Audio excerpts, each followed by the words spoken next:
अस्सलामुअलैकुम and welcome to another video. इस video को ज़रा ध्यान से समझना बिकॉज बहुत से लोग इस बात का क्लेम कर रहे हैं कि उनका रिफंडेबल टैक्स अभी तक उनको वापस नहीं मिला, यानी क्लेम नहीं हो रहा, और ना ही एफबीआर उस पर कोई रिस्पांस दे रहा है। ऐसे तमाम लोगों के लिए एफबीआर ने एक बहुत ही अच्छी चीज़ दे रखी है जिसको कहते हैं रिफंड एडजस्टमेंट। अब ये चीज़ क्या है, कैसे काम करती है, इसी के बारे में आज की ये छोटी सी वीडियो है। अब सीन कुछ इस तरह से है कि लास्ट ईयर 2021 में आपका एफबीआर की तरफ कुछ रिफंड क्लेम बन रहा था जिसको आपने क्लेम नहीं किया और वो वैसे का वैसा पड़ा रहा। और जब आपने इस साल 2022 की टैक्स रिटर्न की कैलकुलेशंस कंप्लीट कर ली, देन आपने एनालाइज किया कि आपका एफबीआर को एडमिटेड इनकम टैक्स पे करना बन रहा है। तो अब मैं आपको ये बताऊंगा कैसे आप अपने प्रीवियस ईयर के टैक्स रिफंडेबल को इस साल के एडमिटेड इनकम टैक्स के साथ में एडजस्ट करेंगे और अपना एडमिटेड इनकम टैक्स कैसे बचाएंगे। So let's get to know. पहले हम ये देखेंगे कि हमारे पिछले साल में कितना टैक्स रिफंडेबल बाकी था जिसको हमने क्लेम नहीं किया। उसके लिए आपने जाना है ये टू डू लिस्ट पे और यहाँ पे आपकी ये कंप्लीटेड, और यहाँ से ये जो 2021 की रिटर्न है इसको आपने ओपन करना है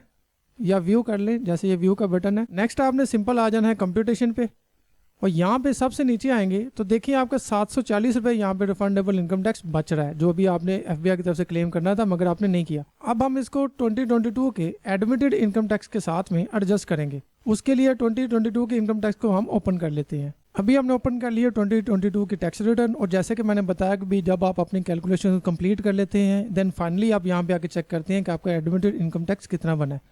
तो यहाँ पे देखें तो टैक्स चार्जेबल बन रहा है 7500 रुपये, और नीचे जाएं तो ये एडमिटेड इनकम टैक्स के सामने आ रहा है। यहाँ पे थोड़ा सा ऊपर देखिए तो आपको हेड मिलेगा refund adjustment of other years against demand of this year, यानी इस साल आपको 7500 है और जो पीछे अभी हम चेक करके हैं वो है 740। तो 740 के अमाउंट को आप यहाँ पे इसका अगेंस्ट यहाँ पे लिख देंगे 740। जैसे आपने लिखा ऊपर से जाके हमने किया इसको कैलकुलेट, और जब आप नीचे आएंगे तो ये देखेंगे 740 रुपये यहाँ पे एडजस्ट हो चुका है और आपके 7500 की अमाउंट में से वो माइनस हो गया, यानी आपकी टैक्स लाइबिलिटी, आपका एडमिटेड इनकम टैक्स कम हो गया है। सो इस तरह से जितना भी पिछले साल का आपको रिफंड बन रहा होगा उसको आप यहाँ पे डाल देंगे और आपके करंट ईयर के एडमिटेड इनकम टैक्स से वो माइनस हो जाएगा। तो दोस्तों इस तरह से आप अपने पिछले साल के टैक्स रिफंडेबल को इस साल के एडमिटेड इनकम टैक्स के साथ में एडजस्ट कर सकते हैं। आई होप आपको ये वीडियो ज़रूर पसंद आई होगी। मैं मिलता हूँ आपसे अगली वीडियो के साथ, तब तक के लिए अल्लाह हाफिज़।